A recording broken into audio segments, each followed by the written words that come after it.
à toutes, bonjour à tous, bienvenue dans ce nouveau Rick Club, un Rick Club qui est un peu la continuité de la dernière vidéo, puisqu'on avait parlé de l'Omnibus Thunderbolt. Je vous mets le lien à la fin de cette vidéo, où tu vas voir la vidéo, tu reviens après, tu fais ce que tu veux.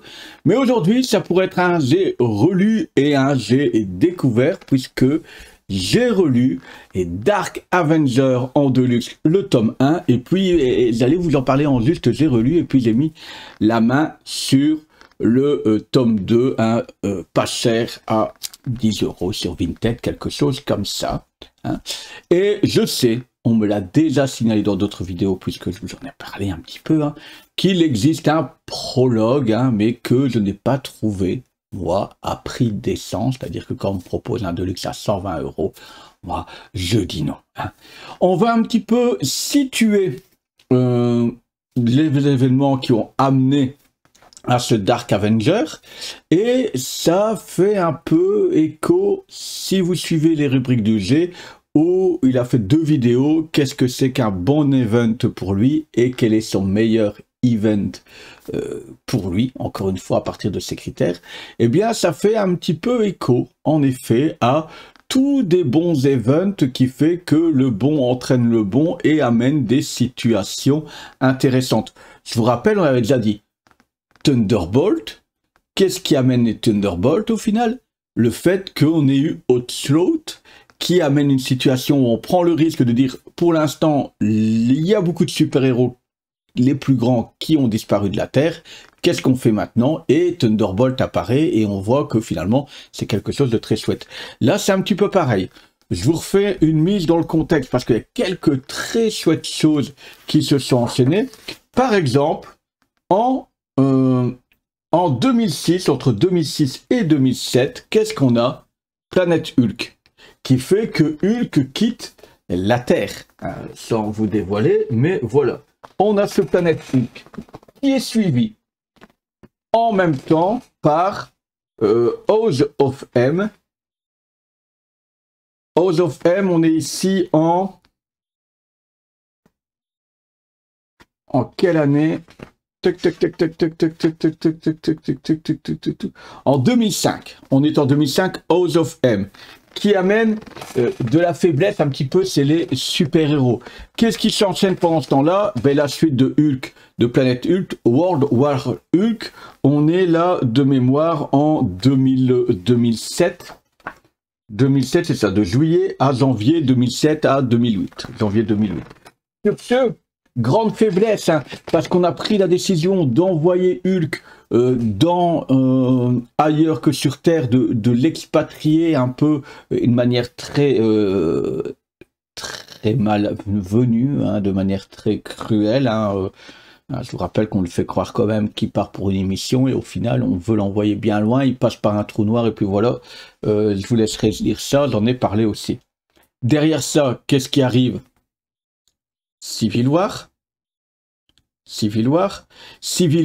où, et c'est important, c'est le sujet de ce fameux prologue à Dark Avenger apparemment, j'ai été faire mes petites recherches, puisqu'en fait naît une équipe de Thunderbolt sous la gouvernance de Norman Osborn. Je vous lis le pitch de Dark Avenger prélude que ça s'appelle plus précisément.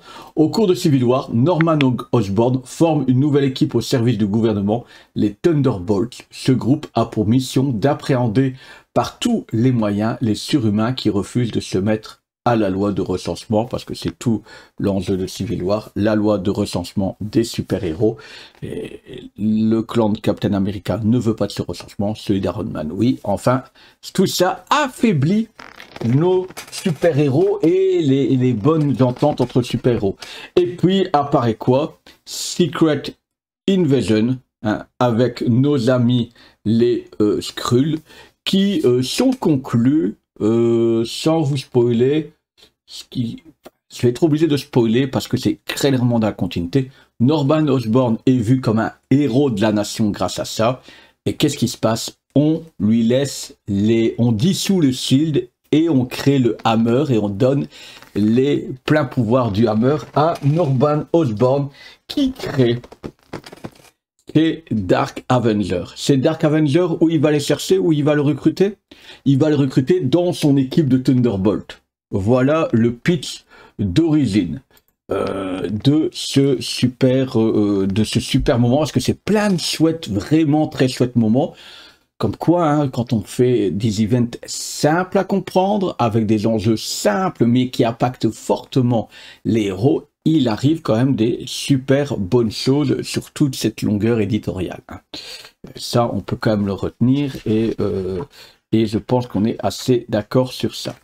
Qu'est-ce qui se passe derrière? Ben, voici nos Dark Avengers, et ça sent un peu le pitch à la Thunderbolt, hein, puisque vous voyez ici Iron Patriot, et c'est Norman Osborn. On a est-ce qu'il fait pas une présentation? Non, il fait pas une présentation en bonne et due forme de toute cette équipe-là. Ah, j'aurais voulu qu'il nous fasse ça. Mais en tout cas, qu'est-ce qui se passe? Bien, le Spider-Man, bah, en fait, c'est Venom, hein, on l'a bien compris. On a à nouveau Opal qui est là. On a, ah ben voilà. On a un œil de faucon, c'est pas œil de faucon, c'est Bull's Eyes. On a Venom qui prend le rôle de Spider-Man. Wolverine, c'est le fils de Wolverine qui reprend le rôle. Ares, lui, ça reste. Miss Marvel, ce n'est pas Miss Marvel, si je dis pas de bêtises, c'est encore une fois Opal. On a un Captain Marvel, mais là aussi particulier. Et on a Sentry, qui est pas le gars le plus stable de la planète. Voilà, ça fait écho aussi un petit peu dans la continuité de ça, de New Avenger, l'omnibus qui est sorti là il y a pas très longtemps. C'est un peu ancré là aussi dans cette période-là, dont Sentry, le Sentry était dans les New Avengers. Et donc voilà, c'est un petit peu imbriqué tout ça. Au final, hein, on se rend bien compte que Osborn n'est pas là pour rien. C'est une période où on dit qu'il est soigné de ses problèmes psychologiques, un peu de ce dédoublement de personnalité. On verra que ce n'est pas vraiment le cas. Et cet Osborn a tellement soif de pouvoir et de reconnaissance que qu'en fait, il n'est pas là pour des bonnes intentions. Il est là pour être avide de pouvoir et maîtriser et être le maître des choses, un peu comme notre Baron Zemo qui était Citizen V dans Thunderbolt de la dernière vidéo. Et on est là-dedans. Mais contrairement à Thunderbolt, on est moins dans la rédemption de certains personnages. Le seul qui finalement est lié à ça, c'est notre pote Sentry. Vraiment Sentry qui est la personne qui est la personne la plus touchante et la plus on sent qu'elle peut basculer d'un côté ou de l'autre. Les autres, ça reste des méchants qui sont en train de jouer au héros, et donc c'est très efficace, c'est très blockbuster, c'est peut-être un peu moins profond que Thunderbolt. Mais ça reste un chouette moment de lecture. Hein. Et là, finalement, le gros moment de lecture, c'est à quel point Norman Osborn va péter les plombs.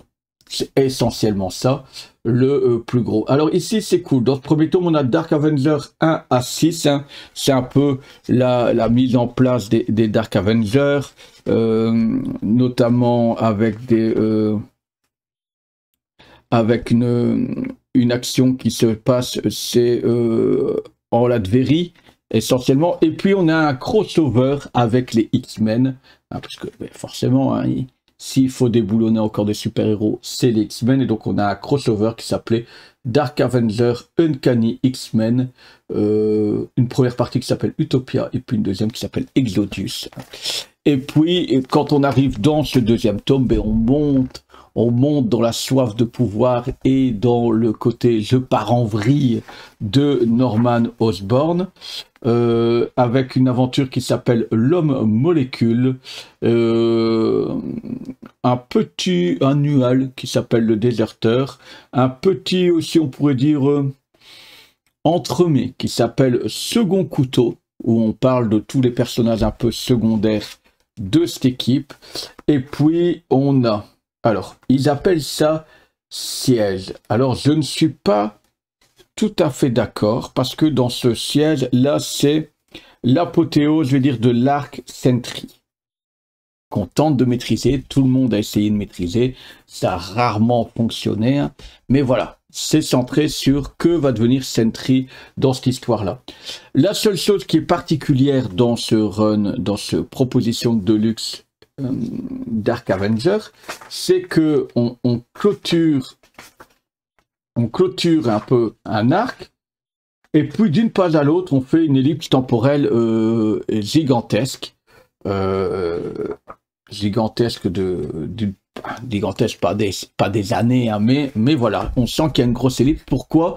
Parce que il y a l'event ciel qui rentre en compte, hein. C'était un event, là on est en 2010, où Norman Osborn, c'est une période, si je dis pas de bêtises, où Asgard, la nouvelle Asgard, est dans le ciel, et donc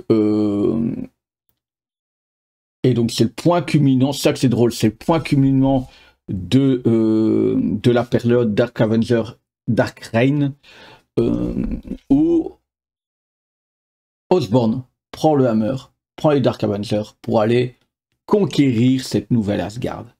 Donc voilà. Sauf que c'est pas dedans. Donc un jour, j'irai me chercher siège. Je vais pas trouver ça encore à des prix. Enfin si, de prix raisonnable. Si je dois juste me dire, je vais passer à la caisse un jour. Mais voilà. C'est ça le petit bémol de ces deux Deluxe. Ça c'était comme ça. Ça c'est des Deluxe ancienne génération. Parce qu'en fait, il faut faire attention. Il y a aussi une nouvelle version des Dark Avengers. Alors, j'ai regardé. Ce qui est particulier, c'est qu'il y a des choses que j'ai là-dedans qui ne sont pas dans le nouveau, et j'ai des choses qui sont dans le nouveau qui ne sont pas là-dedans. C'est genre une ou deux issues, hein. Et les issues ne sont pas partagées de la même façon. C'est-à-dire qu'on a quasiment l'équivalent en termes d'épisodes de Dark Avengers. C'est plus sur des annuals et des choses comme ça où ça joue une petite différence. Voilà, moi j'ai retrouvé les deux, le deuxième dans la même collection, mais je m'étais dit j'aurais bien acheté le deuxième. Il y a un moment donné, dans la nouvelle collection, si vous avez celui-là comme moi en premier de luxe et que vous prenez le deuxième, il y a genre un épisode de celui-là qui est dans celui-là. On a rajouté un truc en plus, mais pour pousser l'épisode dans le numéro 2, on a retiré un épisode de celui-là. Je sais pas si je me fais comprendre. Le glissement fait sortir un épisode, rentrer un épisode dans un tome et sortir. Voilà. Comme d'habitude, de toute façon, je vous mets un petit peu tout ça en description, hein, avec mes petits liens affiliés Amazon.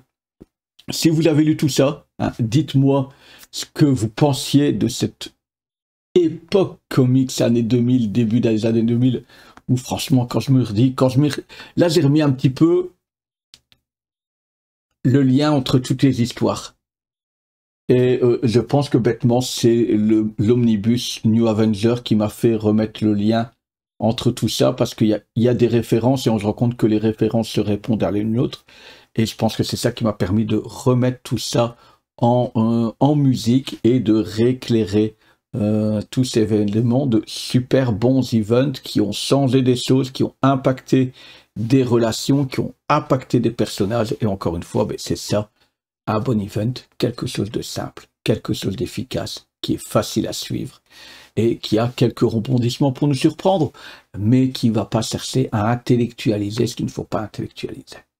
Voilà, c'était mon petit retour finalement de Dark Avenger, mais aussi d'une période éditoriale. Donc n'hésitez pas à me dire tout ça en commentaire si vous avez envie de compléter des informations, de dire tiens, sur cette période-là, ça c'était cool à lire aussi, il y avait ça à l'époque. Je suppose qu'il y a des choses, hein, qu'on parle de la nouvelle Asgard, etc. Je suis quasiment sûr que j'ai ça ici quelque part. Ça me donnerait peut-être envie de relire du Thor, hein, mais voilà. Qu'est-ce qui va se passer la semaine prochaine? Alors, J'ai fait pas mal d'achats. J'ai du Wonder Woman Terre 1. J'ai mis la main sur Destiny of X du tome 10 à 15. Donc je reprends ça, Destiny of X, que je complète au fur et à mesure. J'ai le Daredevil de Wade. Ça, c'est normalement ce qui arrivera mardi ou mercredi. Et puis, j'ai relu Arline. Une super un truc que j'avais envie de relire depuis longtemps, je l'ai refait, mais en même temps j'ai enfin acheté, il s'était sorti en juin, Batman Obscur, et il y a notamment les Dark City et le Batman Obscur 2 qui vont sortir ici fin du mois, donc à mon avis je ferai peut-être récap de tout ce que des séries régulières Batman.